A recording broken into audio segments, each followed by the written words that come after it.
말씀 누가복음 2장 25절에서 35절까지 말씀입니다. 누가복음 2장 25절에서 35절.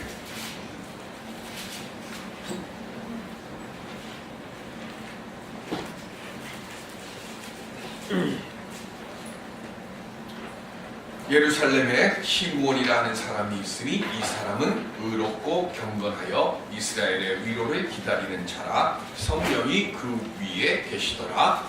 그가 주의 그리스도를 보기 전에는 죽지 아니하리라 하는 성령의 계시를 받았더니 성령의 감동으로 성전에 들어가매 마침 부모가 율법의 관례대로 행하고자 하여 그 아기 예수를 데리고 오는지라. 시몬이 아기를 안고 하나님을 찬송하여 주제여 이제는 말씀하신 대로 종을 평안히 놓아 주시는도다.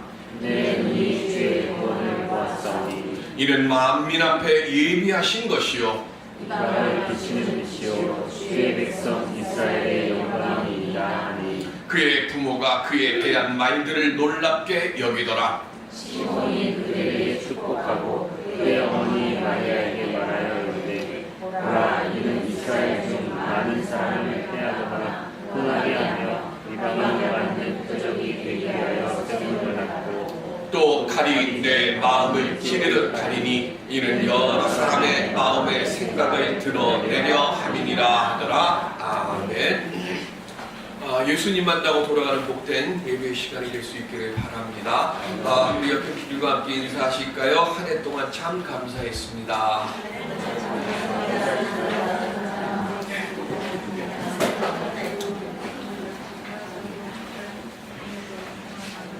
우리는 다 사실은 위로를 필요로 하는 존재들이죠. 우리 눈으로 볼 때는 물질이 넘치고 건강하고 아무것도 부족한 건 하나도 없어 보이는 그 사람들도 사실은 그 안에 들여다보면 참 누군가로부터 위로를 받고 싶고 누군가로부터 사랑한다라고 하는 소리를 듣고 싶어 하는 것이 우리 사람들의 마음들입니다. 기쁘게 웃으면서 주어지는 시간들을 살아가고 싶지만 사실은 생각하지 못했던 일들, 우리가 예상하지 못했던 일들 때문에 우리가 웃는 시간들보다는 어쩌면 찡그리고 그리고 아파하는 시간들이 더 많이 우리들에게 주어져 있는 그런 것들을 경험하면서 우리가 살아오는 일들이 참 많습니다. 기적의 $100 안에 스티브라고 하는 사람의 이야기가 있습니다.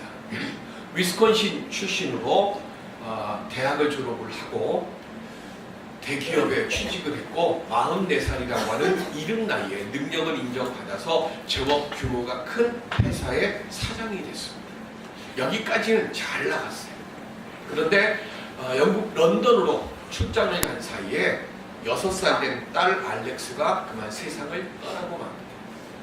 그 일을 경험하고 난 뒤에부터 그때부터 스티브는 방황을 하기 시작을 합니다. 세상 모든 것 다 가졌던 사람이 한순간에 딸을 잃는 그 아픔으로 인해서 세상 모든 걸 다 잃어버린 사람으로 바뀌었어요. 그러다가 교회를 찾아가라고 하는 음성을 듣게 되고 교회를 왔는데 예배 시간에 예배 찬송도 아는 게 없고 목사님이 설교를 하는데 뭘 아는 게 있어야 듣죠. 분명히 와서 예배는 드리는데 귀에 들려오는 게 하나도 없는 거예요. 그러다가 하나님께서 스티브의 마음문을 열어가지고 어느 날 목사님 설교 중에 예수님을 영접하게 됩니다. 그런데 마음으로는 예수는 영접을 했는데 삶은 변한 게 하나도 없는 거예요. 예배 드리고 나서 돌아갈 때 늘 허전한 거예요. 그러다가 이 $100를 받게 됐습니다. 이 $100를 받고 나서 뭘 어떻게 할까 생각하다가 죽은 자기 딸을 기념하는 나무를 자기 집 마당에다가 심어요. 그리고는 자기가 알 수 있는 지역까지 가서 크리스마스 때 선물을 주고 싶은데 내가 가난해서 선물을 주지 못하는 사람들을 찾아가서 누구에게 선물을 주고 싶은지 그리고 왜 선물을 주고 싶은가를 사연을 적어요. 그래가지고 그거를 자기 딸을 기념하는 나무에다가 추리처럼 장식을 하기 시작을 합니다. 그렇게 해서 해놓은 것이 모두 80개예요. 그리고는 그렇게 추리를 단 뒤에 동네 사람들에게 찾아가서 자기가 왜 이 나무를 심었고 이 추리에다가 왜 이렇게 소원의 이 이야기들을 써놨는지를 설명을 하고서는 좀 도와달라고 하는 이야기를 했습니다. 며칠이 지나지 않고 그 나무에 달려있던 추리에 있던 쪽지들이 다 사라졌어요. 그리고는 며칠이 지나지 않아서 $8,000의 선물과 그리고 뭔가 주고자 하는 그런 성금들이 모여진 거예요. $8,000니까요. 우리 돈으로 하면 한 900만 원인가요? 요새 자꾸 달러를 이렇게 한 900만 원 정도의 돈이 일주일도 안 되는 사이에 모였습니다. 100여 가정 정도가 이 스티브의 뜻에 동참한 거예요. 그리고는 그 사람들에게 성탄절 선물을 쫙 나눠주고 난 뒤에 스티브 부부는 자기들이 태어나서 여태까지 삶 속에서 가장 의미가 있었고 가장 기뻤고 가장 감사한 성탄절을 지냈다고 간증을 그 책에 써놨습니다. 예수 그리스도가 이 땅에 오실 때는 아주 가난한 목수의 가정에 그리고 마곡간에서 태어나시고 마일 부유에 누우심을 당하셨습니다. 가장 비천한 모습으로 오셔서 세상을 구원하는 놀라운 역사를 이루어 주셨어요. 왜 그러셨을까요? 우리 모두는 다 천하보다 귀한 하나님의 자녀들이기 때문에 우리들을 구원해 주시려고 주님이 그렇게 낮고 비천한 모습으로 그리고 우리를 위해서 십자가의 고통과 죽으심을 당하시고 우리를 구원해 주신 겁니다. 오늘 우리는 다 주님의 사랑의 빚진 자들입니다. 큰 것, 많은 것 있어서 나누는 것이 아니에요. 작은 사랑의 마음과 그리고 위로해 주고자 하는 이 마음이 모여질 때 그곳에 놀라운 사랑의 역사가 임하여질 것이고 그 자리에 하늘의 놀라운 은혜의 응답의 역사가 크게 임하여질 줄로 믿습니다. 이 시간 예수 그리스도의 사랑을 배우고 아름답게 실천해서 작지만 예수 안에서 큰 자리, 아름다운 큰 은혜의 인정함을 받는 우리 모두가 될 수 있기를 주님의 이름으로 간절히 축원드립니다. 베들레헴에서 태어난 예수님께서 이제 첫 아들을 하나님께 드리는 헌신례를 드리기 위해서 성전에 올라가십니다. 레위기 12장 4절에 보면 시작. 그 여인은 아직도 33일을 지내야 산혈이 깨끗하니 정결하게 되는 기한이 차기 전에는 성물을 만지지도 말며 성소에 들어가지도 말 것이며 아멘. 남자아이가 태어나면 8일째 되는 날 할례를 받고 그 할례 받은 날부터 33일의 시간이 더 지나가야 되는 거예요. 그러면 40일입니다. 40일이 되면 이때 어떻게 되는 거예요? 이 아들을 데리고 부모가 하나님의 전으로 올라가서 이 아이를 생명을 주셨음에 대해서 감사하는 예를 드리는 거예요. 그게 헌신례입니다. 그 헌신례를 드리기 위해서 지금 아기 예수를 낳고 요셉과 마리아가 하나님의 전으로 올라갔는데 그때에 시므온을 만난 겁니다. 시므온은 어떤 신분의 사람인지 성경에 전혀 기록이 되어 있지 않으니까 몰라요. 다만 시므온 이름의 뜻이 뭡니까? 레아가 아들을 낳기 시작합니다. 야곱으로부터. 철저하게 무시를 당했잖아요. 그래서 첫 번째 아들 르벤을 낳고요. 두 번째 아들을 낳습니다. 그 아들의 이름이 시므온입니다. 하나님이 응답해 주셨다는 뜻이에요. 즉 하나님께서 내 원통함을 들어주시고 응답해 주셨다는 레아가 이름 붙인 이름이고 오늘 성경에 나오는 시므온 하나님께서 이 시므온에게 주신 기도의 역사가 있는데 그 기도의 역사에 응답해 주셨다는 뜻으로 지금 시므온이에요. 그 당시 시대의 상황은 하나님께서는 세계에 많은 크고 강한 나라들이 있음에도 불구하고 작고 연약한 이스라엘을 택하셔서 하나님의 나라, 하나님의 백성들이 되도록 세워주셨어요. 하나님이 원하신 건 한 가지입니다. 하나님의 말씀에 믿고 따르고 의지하고 순종하기만 하면 내가 너희들을 세계에서 가장 복된 나라로 만들어 주겠다고 약속하셨는데 이스라엘 백성들이 그렇게 하지를 않았습니다. 그래서 하나님께서 수없이 많은 선지자들을 보내셔가지고 그들로 하여금 이렇게 하면 안 된다고 그 길을 돌이키라고 수없이 권면하고 권고하고 때로는 징계를 내려주셨지만 이스라엘 백성들은 여전히 세상의 쾌락을 추구하고 우상을 섬기고 우상을 숭배하는 일에 마음을 빼앗기고 결국 하나님께서 그 이스라엘을 지켜주시던 보호의 장막의 손을 걷어가 버리시니까 바벨론에 의해서 나라가 멸망이 되고 그때부터 수백 년 동안 노예 삶 그리고 식민지의 삶을 살아가게 됩니다.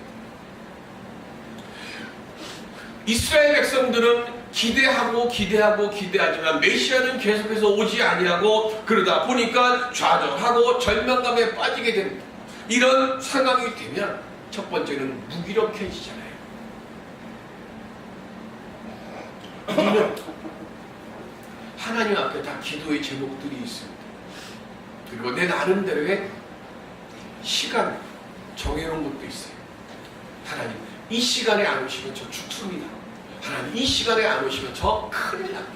그러니까 하나님 이 시간에 꼭 와주세요라고 우리 기도해요.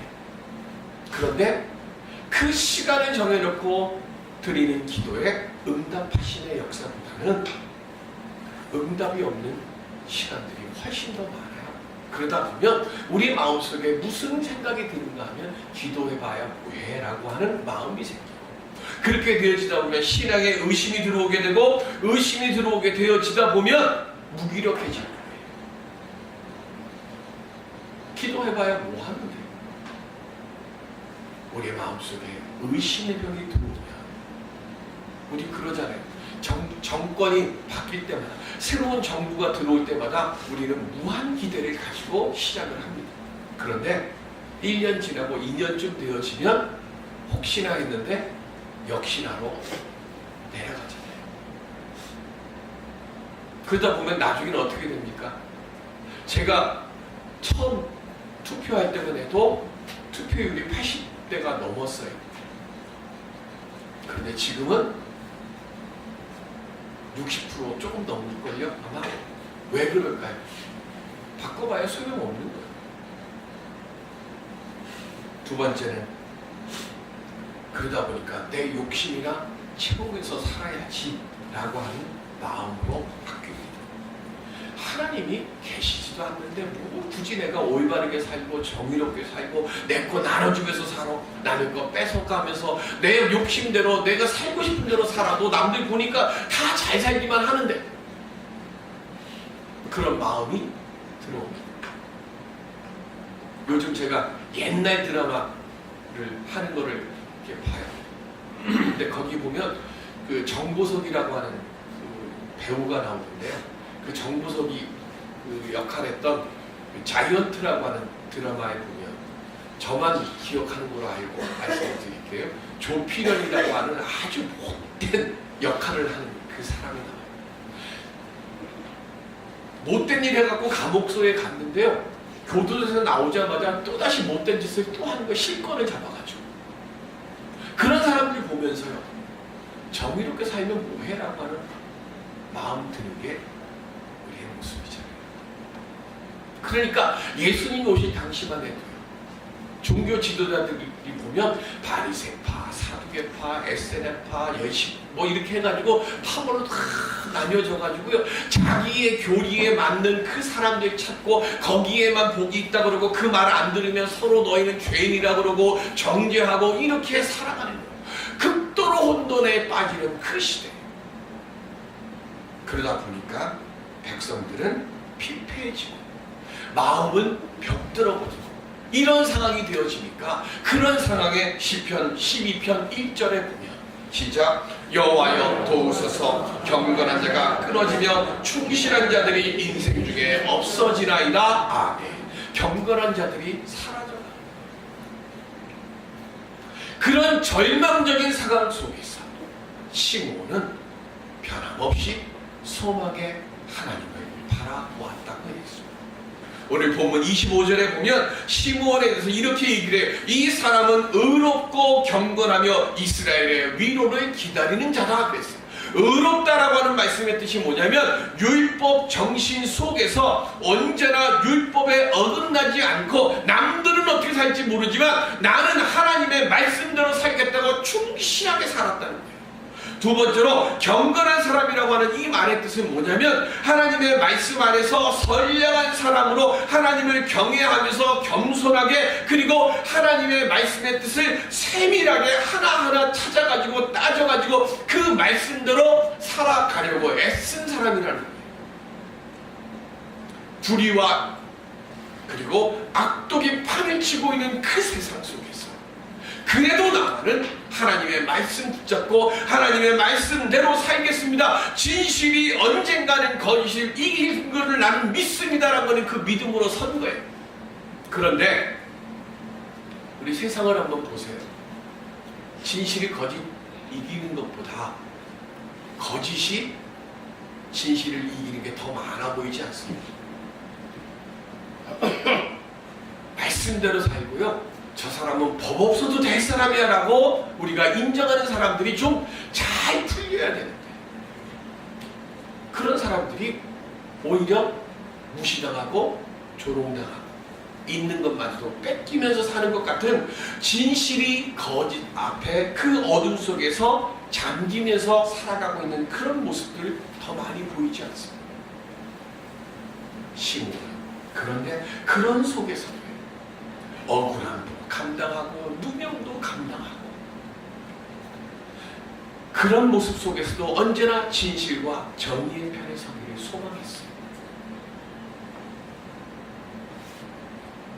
비록 지금은 고난이 내게 주어지고 극심해서 형편이 아주 나쁘지만 그러나 하나님은 분명히 하나님 앞에 경건하고 의롭게 살려고 하는 사람에게는 함께해 주실 것이다라는 그 믿음 앞에서 흔들리지 않고 하나님을 바라봤어요.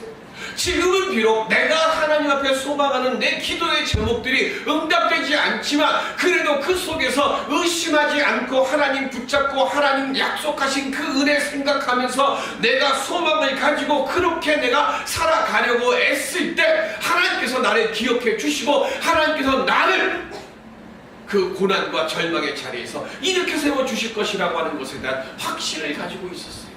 그래서 시므온을 뭐라고요? 하나님의 위로를 받는 사람이라고 말씀하고 있습니다. 그래서 그로 하여금 그가 그렇게 하나님의 위로를 기대할 수 있었던 이유가 뭘까? 오늘 본문에 보면 성령이 그와 함께 했기 때문이라고 말씀하고 있습니다. 여러분들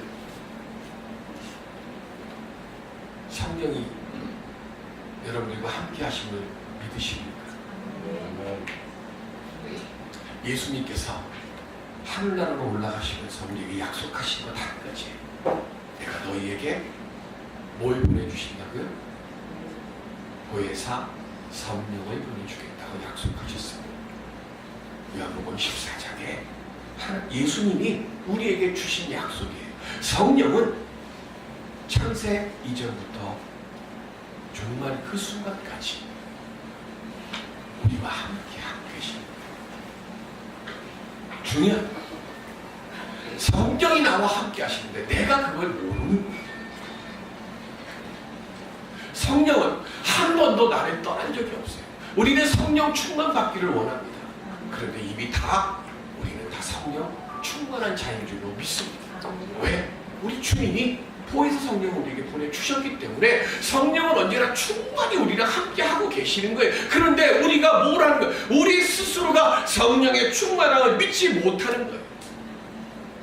성령 충만함을 우리가 믿지 못하고 지금 성령 충만함을 우리가 깨닫지 못하는 이유가 뭐예요? 우리는 성령 충만하게 해달라고 하나님께 기도해요. 그러면서 하나님만을 바라보겠다고 믿음으로 살겠다고 이야기를 하는데 그 속에 뭐가 끼어 있는가 하면 성령의 충만함을 바라면서 내 세상의 육신의 복이나 내 세상의 물질의 복이나 강건의 복이나 무언가를 거기다 덧입혀놔요. 계속 말씀드리지만 저는 능력이 없어요. 제가 여러분들을 위해서 그래서 기도한다고 여러분들 병든 여러분들이 나으시는 게 아니에요. 제가 기도할 때 성령이 역사하실 때 병 고침이 일어나고 물질의 복의 역사가 일어나는 거예요. 그런데 사람의 말에 자꾸 미혹되는 거예요. 사람이 성령의 충만함이 없는 거예요. 왜? 저나 여러분들이 다 성령의 충만함을 이미 받은 거예요. 기도는 뭐예요? 나와 함께 하시는 성령이 나와 함께 하심을 내가 믿도록, 그리고 그 성령이 나를 고쳐주시고 나를 회복해 주시고 나로 하여금 보지 못한 걸 보게 하는 은혜의 눈이 열려질 수 있도록 저는 돕는 거예요. 그런데 이게 자꾸 바뀌어요. 누구에게 기도하면 누가 영험이 있다, 영험 있는 거 찾으시면 여기서 버스 한 번만 타면 그게 딱 데려다 줘요. 성신여대 앞에 많아요. 우리는 그 영혼 원하는 게 아니잖아요. 우리는 죽음의 자리에, 죽음의 고통의 자리에 있을 때 나를 보라고 말씀하시는 성령님, 성부, 성자, 성령 하나님 믿기 때문에 이 자리에 나올 것 아니에요. 아멘.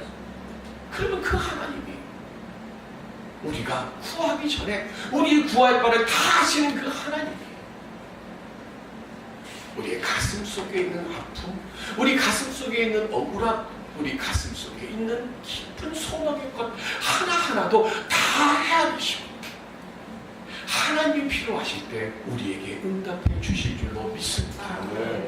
신명기 4장 29절에 보면 시작. 그러나 내가 거기서 내 하나님 여호와를 찾게 되리니 만일 마음을 다하고 뜻을 다하여 그를 찾으면 만나리라. 아멘.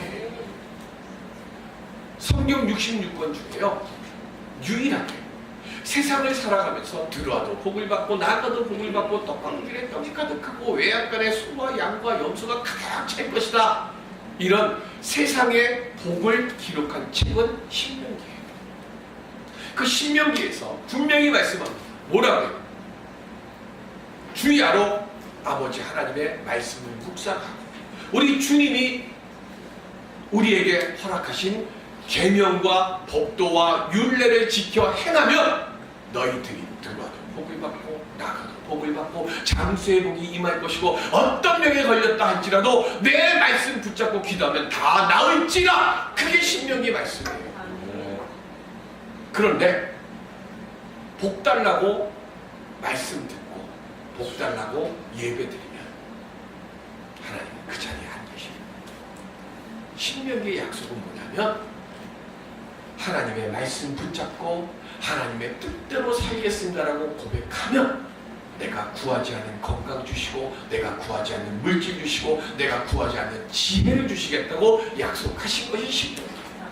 그러니까 여러분들 세상 것 째째하게 구하지 마시고요, 하나님을 만나게 해달라고 그러고 예수를 만나게 해달라고 그러고 성령의 임재함을 경험하게 해달라고 고백하실 수 있는 우리의 심령들이 되시기를 바랍니다. 그때에 우리의 모든 부족함들을 성령께서 채워주시는 응답으로 역사해 주실 줄로 믿습니다. 예배가 뭡니까? 이 하나님 만나려고 하는 거잖아요. 그런데 오늘 우리의 예배는 어떻습니까? 남는 시간 적선에서 에이 하나님 나 기다리니까 내가 하나님 만나주러 가야지, 혹시 그런 마음으로 우리 예배드리고 있지는 않습니다. 다시 말씀드립니다. 마음과 신령과 뜻을 다해서 하나님의 말씀을 사모하는 심정으로 주님 만나기를 사모하는 마음으로 이 자리에 나오시는 여러분들 되시길 바랍니다. 그러면 그때 하나님께서 우리를 만나주시고 그때 하나님께서 우리에게 응답하고 우리가 구하기 전에 우리에게 필요한 것들을 우리 주님께서 채워주시는 복으로 역사해 주실 줄로 믿습니다. 중국 역사의 새로운 장을 열었던 허드슨 테일러라고 하는 분이 있어요. 이분이 처음으로 중국을 가는데 범선을 타고 가는데요, 바람이 멈춰버렸어요. 그래서 이 배가 가다가 멈춰가지고 둘둘둘둘하고 떠밀려 가는데 어디로 가는가 하면 식인종들이 살고 있는 섬 앞으로 배가 가는 거예요. 저 멀리 보니까 지금 식인종들은 야 우리에게 먹을 게 풍성한 지금 가장 처음 배가 우리 앞에 온다고 지금 해안가에 쫙 나와가지고 잔치거리 채소를 딱 하고 있는 거예요. 마라영화 식으로 얘기하면 칼과 포크, 나이프 딱 들고 지금 기다리고 있는 그 모습이 보이는 거예요. 선장이 가슴이 조마조마한 거예요. 그러니까 허드슨 테일러에게 가서 이야기를 합니다. 이거 우리 꼼짝없이 지금 붙잡혀 잡아먹히게 생겼으니까 당신 하나님 믿으니까 당신 하나님한테 좀 우리 살려달라고 기도 좀 해라고. 바람 불어서 여기서 빨리 벗어날 수 있게 해달라고 기도하라고 부탁을 해요. 그랬더니 허드슨 테일러가 이야기합니다. 좋소, 내가 기도할 테니까 당신 선장 당신 가갖고 돛을 활짝 펴십시오 그러는 거예요. 근데 선장이 하는 말이 단 한 점 없는 이 상황에서 돛 피면 사람들이 다 조롱할 것 아니냐고. 근데 허드슨 테일러가 뭐라고 얘기하는가 하면 당신이 돛을 열지 않으면 나는 기도할 필요가 없어요. 그러니까 돛 피세요 그러는 거예요. 선장이 허드슨 테일러의 말을 믿고 돛을 폈어요. 그리고는 방에 앉아갖고 허드슨 테일러가 하나님께 기도하기 시작합니다. 조금 기도하고 있는데 조금 있다가 선장이 문을 두드리는 거예요. 아직도 바람 달라고 기도하고 있습니까? 그랬더니 허드슨 테일러가 예 그랬어요. 그랬더니 뭐라고 그랬을까요? 배가 움직이는 것보다 더 강한 바람이 지금 불고 있으니까 이제 기도 그만해도 됩니다. 아멘이 없네.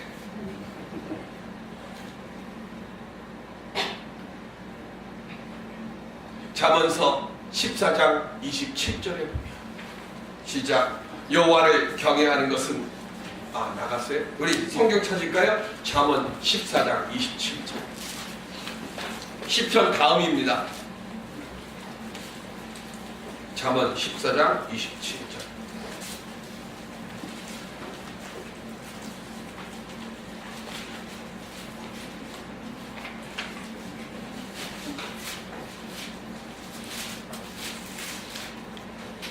시작. 여호와를 경외하는 것은 생명의 셈이니 사망의 그물에서 벗어나게 하느니라. 아멘. 하나님을 경외하는 자는 사망의 그물에서 벗어나게 하십니다. 시므온은 예수 그리스도를 뵙기 전에는 죽지 아니하리라거나 하나님의 말씀을 들었고 오늘 아기 예수를 뵀어요. 허드슨 테일러는 하나님의 말씀을 전하러가는 그 자리에서 죽음의 위기 속에서 하나님께서 이 죽음의 위기의 그물에서 나를 건져주시는 하나님의 돌보심을 경험했습니다. 2019년도 한 해를 열어갑니다. 한 해가 마무리되고 새해를 열어가는 새해에는 우리 모두의 입에서 사망의 그물에서 우리 주님이 나를 건져주셨습니다. 고백하는 그 역사의 현장에 발을 딛고 서는 하나님의 복된 사람들로 살아가는 우리 모두가 될 수 있기를 주님의 이름으로 축원드립니다. 기도하겠습니다.